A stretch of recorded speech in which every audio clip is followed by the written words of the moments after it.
तो वो जनसभा किन लोगों की होनी थी, आप लोगों की होनी थी या जो वो उलमा हजरात आए उनकी होनी थी? नहीं, हमारे यहाँ काम इलाके से तो कोई आलिम नहीं था। मतलब उनकी सभा होनी थी? उनकी सभा ही होनी थी। उन्होंने इसको एक षड्यंत्र के तहत में उन्होंने ये पैगाम देना था इलाका में कि हमारे साथ भी उलमा है, जबकि ऐसा नहीं है। वो हमारे एक भी आलिम की मिसाल पेश कर दें कि वो आलिम है और जो इलाका का वहाँ उनके मौजूद हो, तो हम उनको जो चैलेंज, जो सज़ा देंगे, सज़ा भुगतने के लिए हम तैयार हैं। लेकिन हमारे इलाके का कोई आलिम नहीं है, छोटा से लेके बड़ा तक, आइम्मा हो, उलमा हो, हुफ़ाज़ इकराम हो, वो अलग चीज़ है कि कोई किराए पे ला के कहीं से भी इलाका खड़ा कर देंगे। तो फिर उनके बारे में, जो वो आए हैं, उनके बारे में आप लोगों को क्या मैसेज देना चाहेंगे? हम उनको ये मैसेज देना चाहते हैं कि एक आप अच्छी सूझबूझ रखने वाले हैं, कहीं दर्जे तक आप दीन के काम करने वाले हैं। आप हजरात को अपने इलाका संभालना चाहिए। वहाँ बहुत ज़्यादा ज़रूरत है कि जहाँ कोई हरियाणा मेवात के अंदर बीजेपी का टिकट लेने के लिए तैयार नहीं था, इसी परिवार ने वह ऐसा बीज बोया है हरियाणा के अंदर कि आज वहाँ मैं अगर यूँ कहूँ तो 30 या 35% लोग बीजेपी में जाने लगे हैं। तो सारी की सारी देन चौधरी खानदान की देन है। तो वहीं को वो संभाल ले तो बेहतर रहेगा, ना कि हमारे कामा विधानसभा में आए। क्योंकि हम यहाँ कामा विधानसभा में हमारी जो समस्या है वो हमसे पूछे आके, अगर इंसान होते, उनमें अगर कुछ सूझबूझ होती और कुछ अकल वो रखते तो हमसे वो राब्ता ज़रूर करते। अपने वहाँ के बड़े उलमा से राब्ते भी करते, चाहे वो नूह का मदरसा हो, चाहे वो और दीगर बड़े बड़े मदारिस हो, उनसे ज़रूर राब्ते करते कि कामा की समस्या क्या है। उलमा को आखिर मजबूरी क्या पड़ी जो यहाँ इस मैदान में उनको आना पड़ा। हाँ, आपकी बिल्कुल बात सही है। आपकी बात जो आप कह रहे हैं कि उलमा को आना पड़ा, कुछ लोगों का सवाल ये उठता है, लोग कहते हैं कि आलिम हजरात को राजनीति में आने की क्या जरूरत है, अपने मस्जिद में रहो, इमामत करो, बच्चों को पढ़ाओ।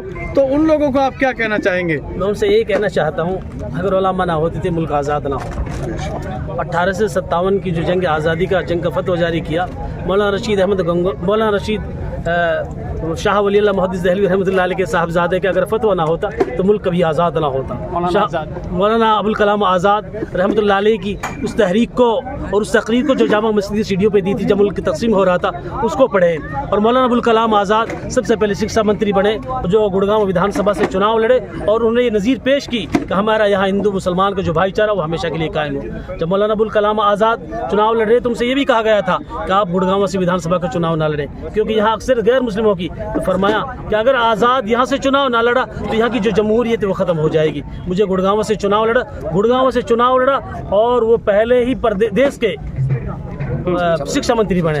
और कामा विधानसभा की जहाँ बात आती है, यहाँ से 1952 से लेके और गालिबन 1965 तक या 67 तक मौलाना इब्राहिम श्यामोला यहाँ से श्यामा का वो यहाँ से विधायक बने, जिन्होंने हमारी कौम के लिए वो चीज़ें दी जो एक मिसाल रहेगी। आज जिन ज़मीन पे हम खड़े हैं ये मौलाना इब्राहिम की देन है। आज जो हमारी मस्जिदें कामा विधानसभा की हो, 4 मेवात के एतलाफ़ की मसाजिद हों, ये उन्हीं की आबाद कराई हुई मसाजिद हैं। लोग सवाल उठाते कि उलमा क्या करेंगे, उलमा को राजनीति नहीं। ये उलमा ने बड़ी गलती की है उलमा ने कि हम राजनीति में ना रहे।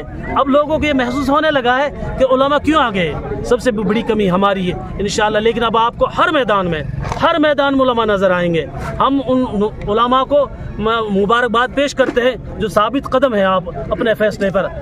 मिसाल उलमा, चाहे मे बोल्डिंग का मसला चला था जब चौधरी तैयब हुसैन यहाँ से दूसरे चुनाव के लिए पर्चा भर रहे थे, तो मे बोल्डिंग का मसला था वहाँ अलवर के अंदर, तो वहाँ कहा था कि मौलाना यहाँ आप मदरसे कायम नहीं कर सकते, मे बोल्डिंग कायम नहीं कर सकते। मदरसा के भी मसला था, वो मीनार वाला मुफ्ती साहब थे जिनका इंतकाल हो गया, मुफ्ती जमालुद्दीन साहब ने कहा था कि मौलाना चौधरी आप ज़रूर हो, लेकिन यहाँ के चौधरी हम हैं। इंशाअल्लाह मदरसा भी कायम होगा और मस्जिद भी कायम होगी और मेयर बोल्डिंग भी बनी और वो बने, मौलाना यहाँ आए और फिर चौधरी तैयब हुसैन को हार का मुँह देखना पड़ा। उलमा तो एक जो नाइंसाफ़ी हो रही थी हमारे कामा विधानसभा के अंदर, जो है गरीब के साथ, मजलूम के साथ ज़्यादती नाइंसाफ़ी जो हो रही थी, उस नाइंसाफ़ी को रोकने के लिए और एक सही चेहरा लाने के लिए जो है उलमा इकराम मैदान में आए। हमारे कोई राजनीति से कोई मतलब नहीं है, हमें तो अपनी इमामत और मदरसे से ताल्लुक़ है। हम राजनीति में नहीं आए, ना आए। हमें सिर्फ जो है उस जुल्म के ख़िलाफ़ खड़े हुए हैं जो जुल्म यहाँ पर हो रहा था, उस जुल्म के ख़िलाफ़ हम तमाम उलमा इकट्ठा होकर के अब संघर्ष कर रहे हैं और हमें संघर्ष में अपनी पूरी कामयाबी मिल रही है। हमारे सामने कोई दूसरा बाहर का कोई भी आलिम बिल्कुल ना आए। हम उनसे रिक्वेस्ट करते हैं, दरख्वास्त करते हैं, आप लोग हमारे बीच में यहाँ ना आए, ना पब्लिक का माहौल ख़राब करें। यहाँ एक ही जो है बैटरी पर वोट डलेगी, इसके अलावा किसी उस पर वोट डलने वाली नहीं है। और मौलवी हारून जो कामा मदरसे के मोहब्बत हैं, तो उनके बारे में जो एक अफवाह चली थी कि वो जाहिदा के साथ मिल गए हैं और उन्होंने कोई मीडिया के सामने आकर ऐसा बयान भी शायद नहीं दिया है, तो उनके बारे में आप क्या कहेंगे? वो हमारे सहसन गांव में आज से 5 दिन पहले जो यहाँ बाईसी की जो उन्होंने कुछ लोगों ने यहाँ पर एक जो है जनसभा की थी हमारे इसी गाँव में, सहसन गाँव में, उसमें एक माहौल बनाया था। किसी बाहर के कोई आलिम था, मौलाना, उनका नाम शायद हारून होगा, मैंने तो वो वीडियो देखी भी नहीं अभी तक। उन्होंने अपनी तरफ से ये बात कही है लोगों से, लेकिन मौलाना हारून साहब उसमें नहीं शरीक हुए और मौलाना हारून साहब अपने मदरसे पे थे, उन्होंने बाद में उसका ऐलान भी कर दिया मैं उसमें शरीक नहीं हुआ हूँ। ये सिर्फ अफवाह थी। क्या वीडियो आई है कोई? उनकी वीडियो आई है मौलाना हारून की? नहीं, जो मौलाना हारून साहब की ऑडियो आई है, उन्होंने मना कर दिया मैं उसमें शरीक नहीं हुआ, ना मैंने ऑडियो कोई ऐसी कोई बात संदेश दिया पब्लिक के लिए, ना मैं बैठा हूँ। हम जहाँ खड़े हैं हम उसी जगह पर खड़े हैं। जैसा कि आज ये प्रचार का आखिरी दिन है, जो चुनाव प्रचार चल रहे हैं, और आज यहाँ सहसन गांव में सभा हुई है, बहुत बड़ी सभा हुई है, आप भी उसमें शामिल रहे हैं, तो लोगों को आप क्या संदेश देना चाहेंगे? लोगों को संदेश देना चाहते हैं कि आप बेफिक्र रहें, हम जीत रहे हैं 100 के 100%, और उलमा की आवाज़ को कौम ने भी सुन लिया है और अल्लाह ने भी सुन लिया है। जो कुछ आलिम हजरात बाहर से आए हैं, कुछ लोगों को भटकाने के लिए, कुछ या फिर उनको दबाव देकर भेजा गया है, उनके बारे में आप क्या कहेंगे? वो तो एक षड्यंत्र है उनका कौम को भटकाने के लिए। हमारी कौम इतनी पागल नहीं है, मीडिया का ज़माना है, सब समझते हैं ये कहाँ के हैं कहाँ के नहीं है। हमारे सारे लोगों के एक एक चेहरे को हमारे लोग पहचानते हैं, भाई ये फला है, ये मौलाना निसार हैं, ये कारी सत्ताम साहब हैं, ये हाफिज रफीक साहब हैं, खैराबाद के, हम सब यहाँ के लोग हैं। हमारे कौम हमें पहचानती है, उनको कोई नहीं पहचान रहा वो कहाँ के हैं। बहुत से लोग उनमें डांठ लगाए हुए बैठे हैं, इसलिए साफ जाहिर है को बाहर के लोग हैं यहाँ के। अल्हम्दुलिल्लाह हमारे यहाँ के उलमा इकराम की एक जमात, हमें एक संगठन चलाते हैं जिसका नाम जमात इस्लाही है। उसके ताल्लुक़ से हम पूरे इलाके में फिरते हैं। अल्हम्दुलिल्लाह कहीं भी कोई मसला आता है तो वहाँ हमारे साथ ही जाते हैं। जिस भी इलाके में जब सर्वे किया तो लोगों की आएँ, मजलूमों की आवाज़ें ऊपर आ रही हैं लेकिन उनको दबाया जा रहा है।